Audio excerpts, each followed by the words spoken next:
Hi all, എന്നാണ്ട് എല്ലാവരുടെയും new year ഒക്കെ എങ്ങനെ ഉണ്ടായിരുന്നു? അടിപൊളിയായിരുന്നോ? ഞങ്ങളെ ക്രിസ്മസ് നാട്ടിൽ പോയിട്ടുണ്ടായിരുന്നു. നാട്ടിൽ പോകുമ്പോൾ തന്നെ നമുക്കറിയായിരുന്നു നമ്മൾ ന്യൂ ഇയറിന് അവിടെ ഉണ്ടാവില്ല, കാരണം വെക്കേഷൻ അധികം ഇല്ലായിരുന്നേ. എല്ലാ തവണയും ക്രിസ്മസ് പ്ലാൻ ചെയ്യുന്ന സമയത്ത് ക്രിസ്മസും ന്യൂ ഇയറും കൂടെ കിട്ടുന്ന രീതിയിലാണ് പ്ലാൻ ചെയ്യുന്നത്. പക്ഷേ ഇത്തവണ എന്തോ നമുക്ക് ലീവ് കുറവായിരുന്നു. അതുകൊണ്ട് തന്നെ നമുക്ക് ക്രിസ്മസ് മാത്രമേ നാട്ടിൽ കിട്ടത്തുള്ളൂ, ന്യൂ ഇയർ കിട്ടത്തില്ലെന്ന് അറിയായിരുന്നു. നമ്മുടെ നാട്ടിൽ ചെന്നപ്പോഴേ കസിൻസൊക്കെ വന്നിട്ടുണ്ടായിരുന്നു. അപ്പോൾ അവരുടെ എല്ലാവരുടെയും അവസ്ഥ ഇത് തന്നെയായിരുന്നു. ആരും ന്യൂ ഇയറിനുണ്ടാവില്ല, എല്ലാവരും ക്രിസ്മസ് കഴിഞ്ഞിട്ട് തിരിച്ചു പോകാൻ നിൽക്കുമായിരുന്നേ.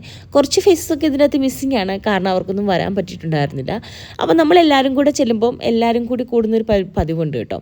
അപ്പോൾ അങ്ങനെ എല്ലാവരും കൂടെ ഒന്ന് കൂടി. അത് ഞങ്ങൾ തിരഞ്ഞെടുത്തത് 25th നൈറ്റാണ്. 25th നൈറ്റ് കുറച്ച് പടക്കമൊക്കെ പൊട്ടിച്ച് നമുക്കൊന്ന് ആഘോഷിക്കാമെന്ന് വിചാരിച്ചു. അപ്പോൾ ഞങ്ങൾ ഒരു 10-11 ആയപ്പോഴാണ് സ്റ്റാർട്ട് ചെയ്തത് തന്നെ.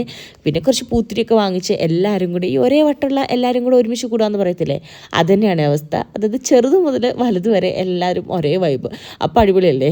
അങ്ങനെ ഞങ്ങൾ എല്ലാവരും കൂടെ കൂടി കുറച്ച് പടക്കമൊക്കെ പൊട്ടിച്ച് കുറച്ച് പൂത്തിരിയൊക്കെ കത്തിച്ച് അങ്ങ് സെലിബ്രേറ്റ് ചെയ്തു. അപ്പോൾ താങ്ക്സ് ഫോർ വാച്ചിങ്.